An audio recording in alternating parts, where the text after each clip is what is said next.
नमस्कार, मैं हूं प्रशांत द्विवेदी। 7 का संवाद कार्यक्रम में आपका बहुत बहुत स्वागत है। हमारे साथ में आज लखनऊ की जानी मानी डॉक्टर आंचल गर्ग मौजूद है, जिनसे खास बातचीत करेंगे। मैम, बहुत बहुत स्वागत है आपका हमारे खास कार्यक्रम संवाद में।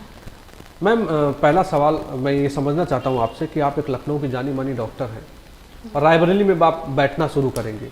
इसके पीछे क्या विचारधारा, आपकी क्या सोच है कि उतने बड़े महानगर से आप रायबरेली आई हैं?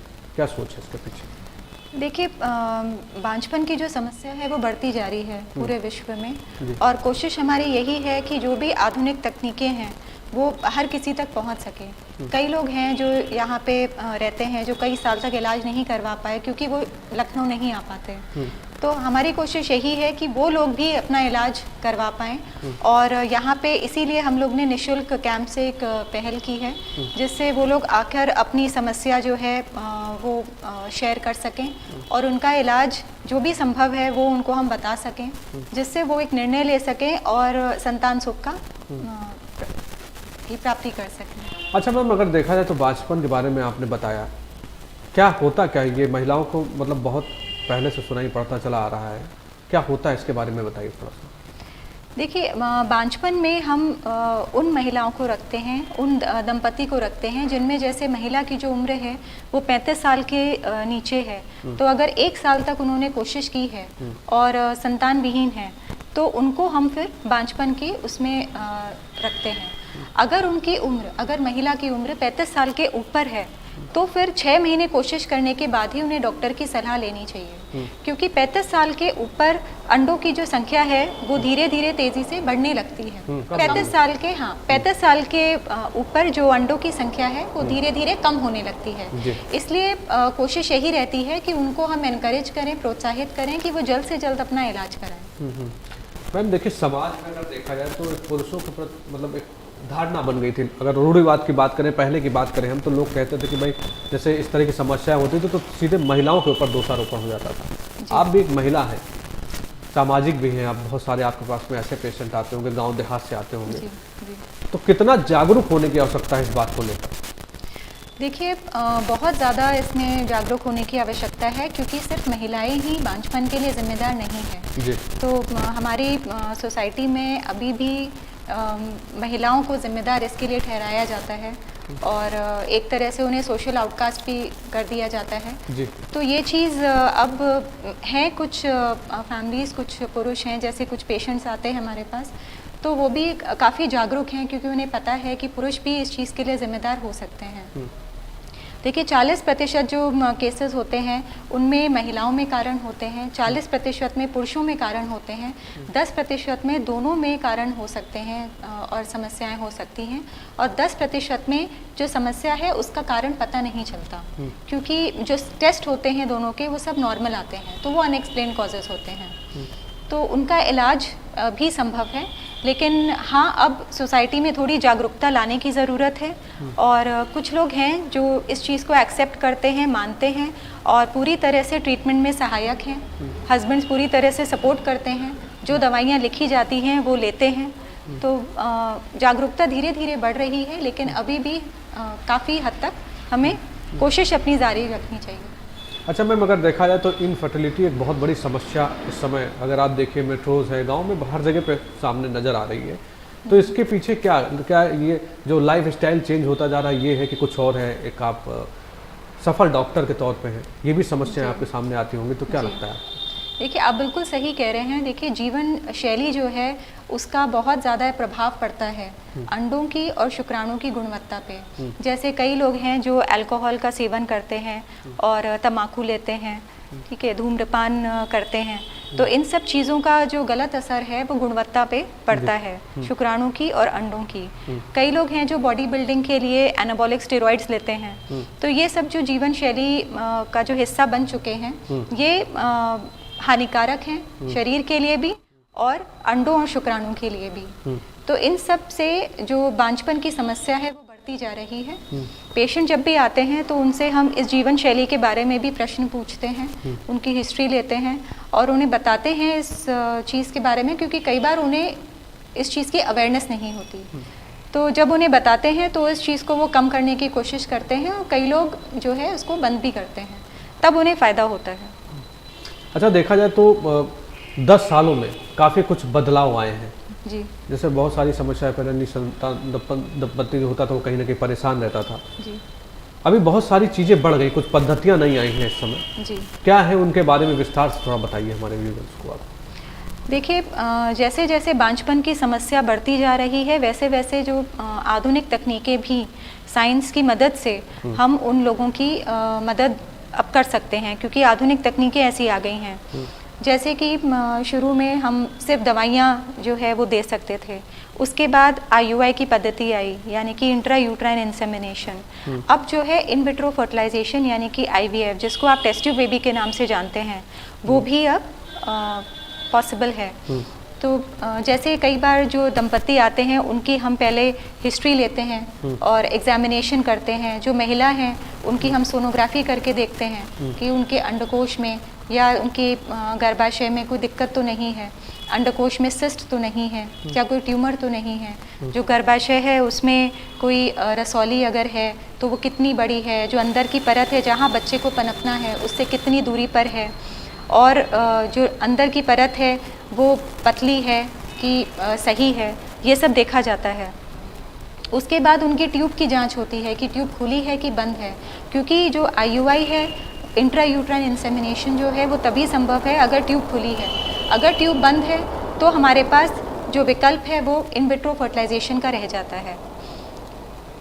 ये सब जांचें देखने के बाद जो पुरुष है उनकी जांचें की जाती हैं, जैसे उनके शुक्राणु की जांच की जाती है, जिसमें देखा जाता है कि शुक्राणु की जो है संख्या कितनी है, जो कि उनकी गुणवत्ता बताता है, और शुक्राणु की जो बनावट है वो देखी जाती है, उनके आगे बढ़ने की क्षमता, जो गतिशीलता है वो देखी जाती है। ये सब चीज़ें, ये सब मापदंड देखने के बाद एक नतीजे पे पहुंचते हैं कि हमें उनके लिए क्या इलाज करना चाहिए जिससे उन्हें जल्द से जल्द फ़ायदा हो और संतान सुख मिल सके। तो कुछ लोग हैं, जैसे कुछ महिलाएं हैं, उनमें अगर हार्मोनल प्रॉब्लम है, अगर उनके थायराइड बढ़े हैं, प्रोलैक्टिन बढ़ा है, तो हम इस तरह की टैबलेट्स दे सकते हैं, दवाइयाँ दे सकते हैं, जिससे उनका ये जो थायराइड है और प्रोलैक्टिन है ये नॉर्मल स्तर पे आ जाए। उसके माध्यम से ही वो कंसीव कर लेते हैं। अगर उनके थायराइड प्रोलैक्टिन सब ठीक है तब हम जो है दूसरी चीज़ देखते हैं, जैसे कि उनके अंडे बन रहे हैं कि नहीं अंडकोश में। अगर उनके अंडे नहीं बन रहे हैं तो अंडा बनने वाली उनको दवाइयाँ दी जाती हैं, और कुछ हो सकता है इंजेक्शन की भी उन्हें ज़रूरत पड़ सकती है। जब अंडे बनने लगते हैं तब उन्हें एक अंडा फूटने वाला इंजेक्शन दिया जाता है, और जो कि अंडा फूटने में मदद करता है, और इस तरह से वो कंसीव कर पाते हैं।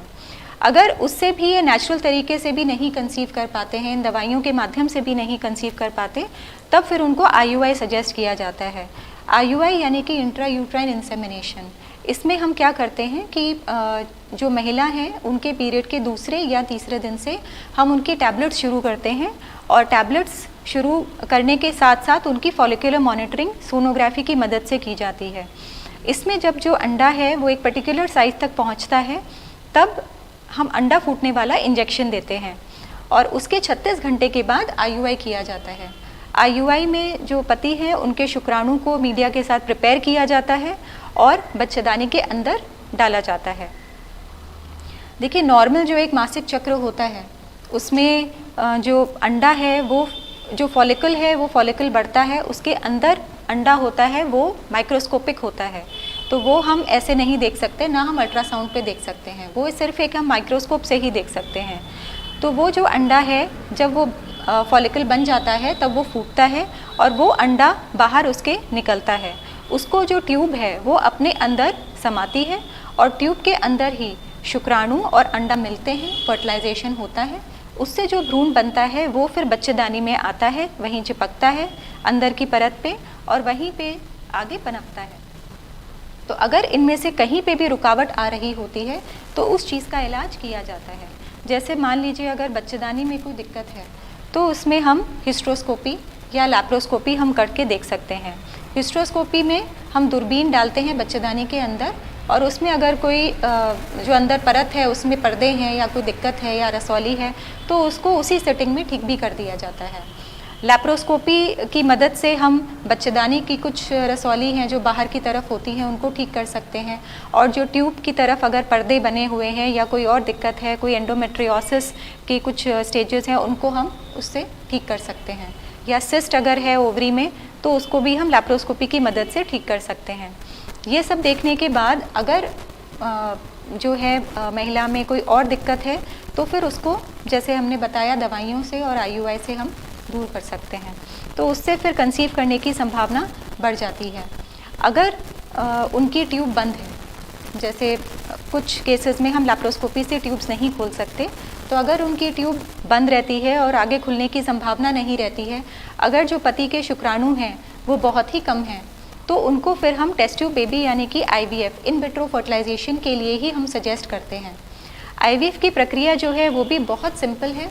इसमें हम पीरियड के दूसरे दिन से उनके महिला के इंजेक्शंस शुरू करते हैं, जो कि हम 9 से 10 दिन, कई बार हम 11 दिन तक भी देने पड़ते हैं, और बीच में हम फॉलिकुलर मॉनिटरिंग करके देखते रहते हैं कि अंडकोश में अंडे कैसे बढ़ रहे हैं। जब वो अंडे एक पर्टिकुलर साइज़ तक पहुंच जाते हैं तब एक अंडा फूटने वाला इंजेक्शन दिया जाता है, और उसके 36 घंटे के बाद एक प्रोसीजर होता है जिसको हम एग रिट्रीवल प्रोसीजर कहते हैं।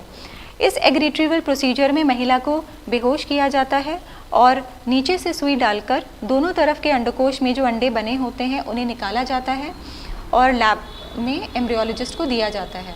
इन अंडों में वो पुरुष जो उनके पति है उनके शुक्राणु डाले जाते हैं और भ्रूण बनाने की जो प्रक्रिया है वो शुरू की जाती है।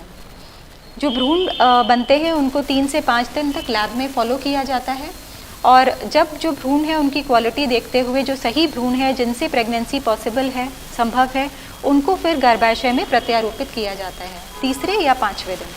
और इसके डालने के बाद फिर उनको महिला को 15 दिन के बाद बुलाया जाता है और बीटा HCG टेस्ट किया जाता है, और फिर देखते हैं हम कि IVF सफल हुआ है कि नहीं। अच्छा मैम, ये बताइए मुझे कि कितना खर्च आता है करीबी, जो जिसके बारे में आप बता रही हैं, इसमें एक आम आदमी साधारण भाषा में समझना चाहता है कि भाई पैसे की बात सबसे पहले आती है जी, तो कितना खर्च आता है इसमें सब?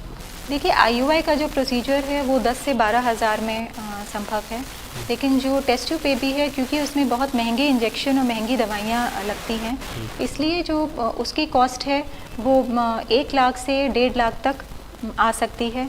अगर हम दूसरे महिला के अंडे ले रहे हैं जिसको हम डोनर एग IVF कहते हैं, तो उसमें जो 2 लाख तक भी इसका खर्च जा सकता है। अच्छा, कुछ ऐसी भी संभावनाएं होती कि इतना कुछ करने के बाद जी कोई ऐसी समस्या आ गई जी कि जो भी प्रयोग हो रहे हैं वो संभव नहीं हो पाए, ऐसा कुछ होता है? कुछ चांसेस हैं इसमें क्या? कितना % है, कुछ बताइए। जी देखिए, IUI की जो सफलता दर है वो 10 से 15% ही है, और इसमें जो है इसकी सफलता हम कुछ हद तक बढ़ा सकते हैं। हम 15 से 20% कर सकते हैं।